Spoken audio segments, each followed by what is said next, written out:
Hey everyone, we are at the end of our third week. We are on lesson 21. Way to go. This is amazing. It only gets better. I am determined to see things differently. The idea for today is obviously a continuation and extension of the preceding one.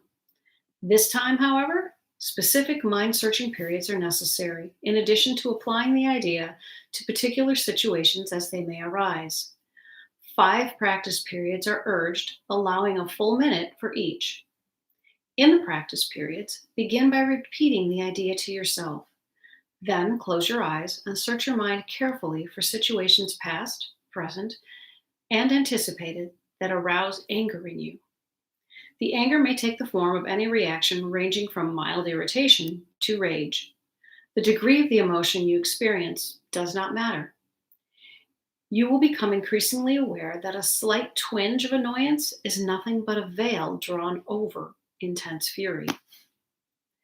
Try, therefore, not to let the little thoughts of anger escape you in the practice periods.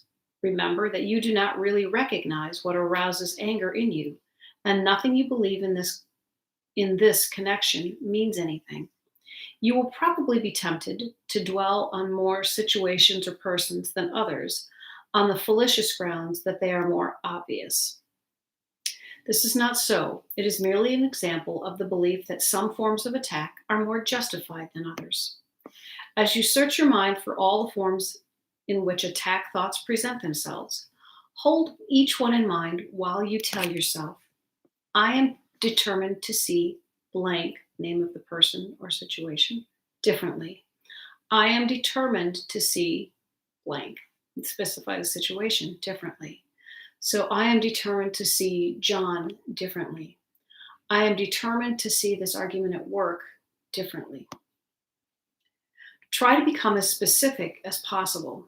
You may, for example, focus your anger on a particular attribute of a particular person, believing that the anger is limited to this aspect.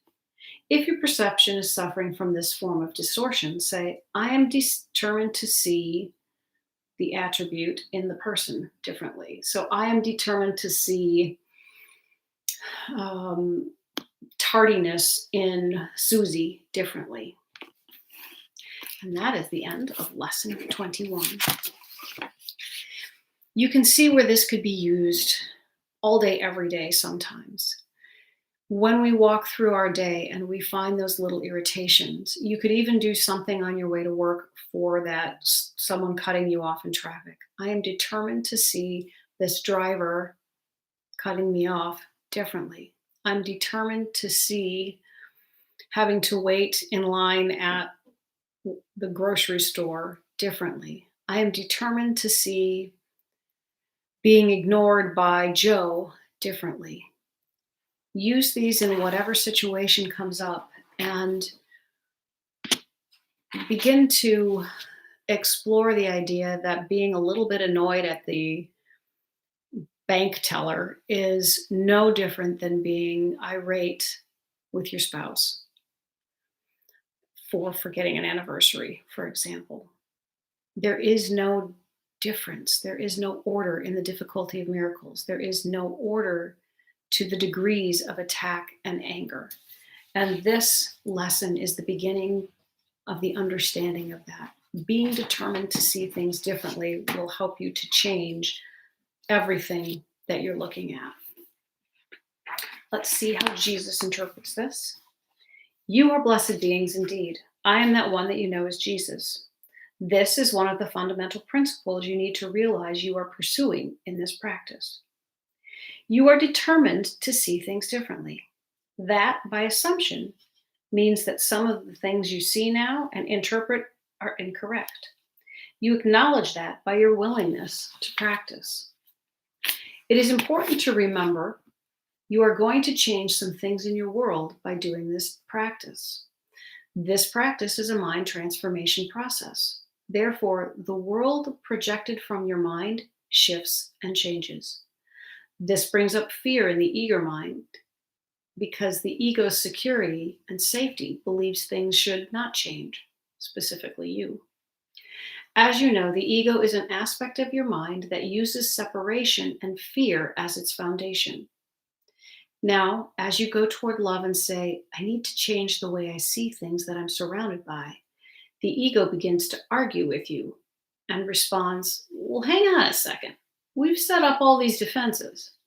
We've set up all these ways of doing things to keep you safe and away from potential danger. For example, other beings. Other beings. That is one of the things the ego wants to do. It wants to keep you away from other beings because it perceives they are going to injure you or hurt you. And your control of your environment through defensiveness and attack is what actually keeps you safe. The truth is, it's actually what makes you miserable and sick. It is important for you to know that as you go through these lessons, the voice of argumentativeness presents itself on a regular basis. It may be quite loud at times, but you must go back to the reasons you began this course. You must go back to the reasons you felt you needed to have your mind changed. It is important that you revisit your initial decision to start the lessons of A Course in Miracles so that you do not forget or listen to the voice of the ego that says, hey, we were doing great without all of this discipline being asked of us. Let's go back to doing what we've always known and what we've always done. As you know, if you always do what you've always done, you will always get what you've always gotten. If this is not what you want and how you wish to express yourself and live, then you must decide to continue these lessons regardless of the commentary coming from the separated part of your mind that you call the ego mind. We are very proud of you for coming this far. We challenge you today to share these videos whether or not you feel that anyone else in your group or your gathering place, your Facebook page, for example, will understand them. It is a great gift to humanity for you to share these series of lessons for those beings who might be suffering and may not know of its existence. It is a wonderful thing for you to contemplate doing.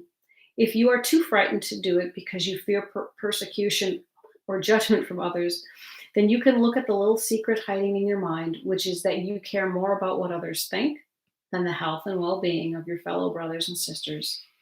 That is a good thing to know if that lurks in your mind. You can work on that as well while we go through these lessons. I am that one that you know is Jesus, and we are pleased you are here. We will see you again tomorrow. Sharing these lessons, you can do so in so many different ways. It can be very unnerving to share talk of spiritual things, especially in a world that is so concerned with hurting someone's feelings on so many different levels.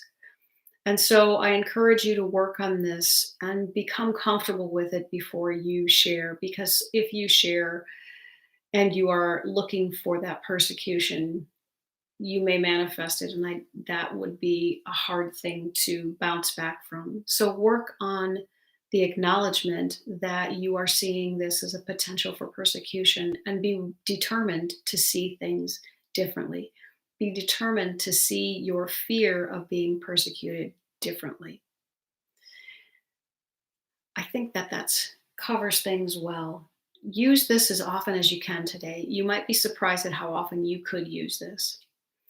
There are so many little irritations that we kind of brush off, but we still have them within our minds. And so with this lesson, maybe there's an opportunity for you to be aware of how often you have those reactions of anger or fear. Have a great day, everyone. We'll talk to you tomorrow. Bye.